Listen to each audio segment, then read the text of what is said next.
বাংলাদেশের জনগণ ঐক্যবদ্ধ হয়ে এখন যেইভাবে মাঠে আছে এইভাবে ঐক্যবদ্ধ ভাবে গণভবনকে দখল করে ইনশাআল্লাহ। প্রিয় ভাইরা আমার, আমরা ছাত্রদের ন্যায্য দাবির সাথে ইসলামী আন্দোলন আগের থেকেও ছিল, এখনো আছে, আগামীও থাকবে ইনশাআল্লাহ। যে অসহযোগ আন্দোলনের ঘোষণা দিয়েছে আমরা তার সাথে একত্রিত আগেও ঘোষণা করেছি, এখনো করছি, ভবিষ্যতে থাকবো ইনশাআল্লাহ। কাজী আসুন, কোন ব্যক্তির কোন গোষ্ঠীর এই আন্দোলন নয়, কোন ব্যক্তি কোন গোষ্ঠীর আন্দোলন নয়। এই আন্দোলন বাংলাদেশের মাটি ও মানুষের আন্দোলন, বাংলাদেশের জনগণের আন্দোলন, এই ভূখণ্ডকে রক্ষা করার আন্দোলন, মানুষের নিরাপত্তা দেওয়ার আন্দোলন, মানুষের জীবন বাঁচাবার আন্দোলন। আজকে সমস্ত মানুষকে নিরাপত্তা দেওয়া এবং রাখার জন্য এই আন্দোলন, অন্য কোনো আন্দোলন নয়। যদি শেখ হাসিনা খুনি সরকার কোন অবস্থাতেই কারোর সাথে লিয়াজু করে আন্দোলনকে বন্ধ করার চেষ্টা করে এবং শেখ হাসিনার সাথে যদি কেউ লিয়াজুতে বসে, আমরা মনে করবো তারা কোন দালাল, তাদের বিরুদ্ধে আন্দোলন চালাবে ইনশাআল্লাহ।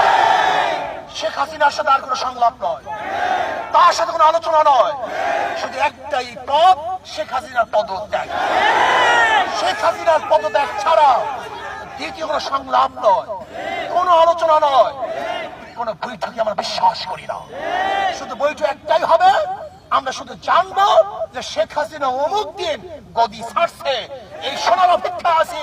যতক্ষণ পর্যন্ত এই সংবাদ আমাদের কাছে না আসবে ততদিন পর্যন্ত আন্দোলন চলতে থাকবে ইনশাআল্লাহ। এর জন্য ইসলামী আন্দোলন, হাজারো মানুষ রক্ত দিয়েছে, হাজারো মা তাদের বুককে খালি করেছে, হাজারো আমার বোন বিধবা হয়েছে, হাজারো বাচ্চারা এতিম হয়েছে, আজকে হাজারো মানুষ বিকলাঙ্গ হয়েছে, আজকে হাজারো মানুষ অন্ধ, আজকে হাজারো মানুষ হসপিটালে জীবন মৃত্যুর সাথে লড়াই করছে। আজকে বাংলাদেশের মানুষ শান্তিতে বসবাস করতে পারছে না, ঘরে থাকতে পারছে না, ঘরের থেকে নির্বিচারে তাদেরকে অ্যারেস্ট করা হচ্ছে। আজকে ছোট বাচ্চারা তাদের খেলার মধ্যে নিরাপদ নয়, খেলা অবস্থায় তাদের বুকের মধ্যে গুলিবদ্ধ হচ্ছে। আজকে আমাদের হাজারো শিশুরা ছাদে উঠে দেখার জন্য তাদের উপরে শেখ হাসিনার গুলিবিদ্ধ হয়েছে। আজকে আমাদের শিশুরা পালাতে গিয়ে এই খুনি হাসিনার পেটুয়া বাহিনীর মাধ্যমে, খুনি বাহিনীর মাধ্যমে হত্যার শিকার হয়েছে। আজকে আবু সাইদ জীবন দিয়েছে, আজকে মুগ্ধ জীবন দিয়েছে, হাজারো সন্তানেরা কবরের মধ্যে আছে। এমনকি আজকে বাংলাদেশের অবস্থা কি চলছে, বাবা তার লাশের পরিচয় দেয় না ভয়ে, ভাই তার লাশের পরিচয় দেয় না, হাজারো লাশ বেয়ারিশ আজকে দাফন করা হয়েছে। আজকে মানুষের শান্তি কেড়ে নেওয়া হয়েছে, আজকে বাংলাদেশকে বিক্রি করার ষড়যন্ত্র চলতেছে। আজকে অধিকার চেতে গিয়ে হাজারো ছাত্ররা নির্মম ভাবে হত্যার শিকার হয়েছে। কাজে না, আমরা বাংলাদেশের একটা খুনি দেখতে চাই না। আমি শেখ হাসিনাকে বলবো, খুনি হাসিনাকে বলবো, বাংলাদেশের আর কোন জনগণের বুকে আপনি গুলি চালাবেন না। যদি গুলি চালান বাংলাদেশ, তারা বাংলাদেশের জনগণ মাটি ও মানুষের আন্দোলন করে, তাদের সাথে আছে, থাকবে। সেহেতু যখন যেই সময় যে আন্দোলন চলতেছে, এই আন্দোলন ইসলামী আন্দোলন বাংলাদেশ সম্পৃক্ত আছে, থাকবে ইনশাআল্লাহ। আগামী সোমবার 5 তারিখ ঢাকায় লক্ষ লক্ষ মানুষ নিয়ে এই খুনি শেখ হাসিনার উৎখাতের জন্য, পদত্যাগের জন্য, গদিচ্যুত করার জন্য গণমিছিল হবে ইনশাআল্লাহ।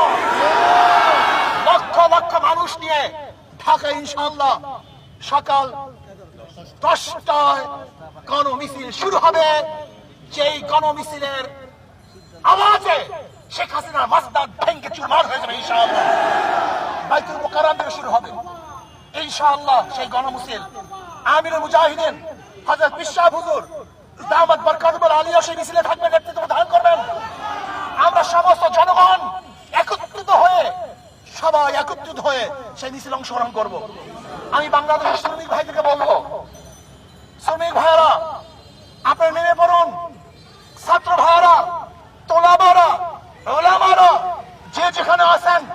সবাই আপনারা নেমে পড়ুন। যারা প্রজাতন্ত্রের কর্মচারী, আমি প্রজাতন্ত্রের কর্মচারীদেরকে বলবো, এই খুনি সরকারের সহযোগিতা করবেন না। এই খুনি হাসিনা সহযোগিতা করার মানি হলো আপনার খুনকে স্বীকার করে নিয়েছেন, অবৈধ হত্যাকে আপনি সাপোর্ট দিয়েছেন। এর জন্য আমি প্রজাতন্ত্রের প্রত্যেকটা কর্মচারীকে বলবো, যারা প্রজাতন্ত্রের দায়িত্ব পালন করতেছেন, যারা প্রজাদের ভ্যাট এবং ট্যাক্সের পয়সা নিয়ে জীবিকা নির্বাহ করতেছেন, আমি প্রজাতন্ত্রের প্রত্যেকটা কর্মচারীকে বলবো, এই সরকারের অসহযোগিতা করুন, এই সরকারের সহযোগিতা করবেন না। আমি প্রত্যেকটা জনগণকে বলবো, যে যেখানে আছেন, যেই অবস্থায় আছেন, যেই পাড়ায় আছেন, যেই মহল্লায় আছেন, যেই জায়গায় আছেন, সেই বাজারে আছেন, সেখান থেকে আন্দোলন করে তুলুন, প্রতিবাদ করতে থাকুন। শেখ হাসিনার মসনদকে তসনদ করার জন্য সেখান থেকে চেষ্টা শুরু করুন। এই জন্য আগামী সোমবার গোটা বাংলাদেশ ব্যাপী প্রত্যেক স্থানে গণমিছিল হবে ইনশাআল্লাহ। প্রত্যেক স্থানে গণমিছিল হবে, জেলার মধ্যে, থানার মধ্যে, যে যেখানে পারেন আগামী সোমবার বাংলাদেশের প্রত্যেকটা জায়গায় গণমিছিল হবে ইনশাআল্লাহ। আর ঢাকাতে ইনশাআল্লাহ গণমিছিল হবে। যে যেভাবে পারেন, যে যেখানে আসুন, সবাই ইনশাআল্লাহ রাস্তায় নামুন, রাস্তায় থাকবেন যতক্ষণ পর্যন্ত শেখ হাসিনার পতন না হবে। আমরা শপথ করব, রাস্তা ছাড়বো না ইনশাআল্লাহ। রাস্তায় আসি, থাকবো ইনশাআল্লাহ। বিজয় অবশ্যই আসবেই আসবে। আল্লাহ আমাকে এবং আমাদের সাথে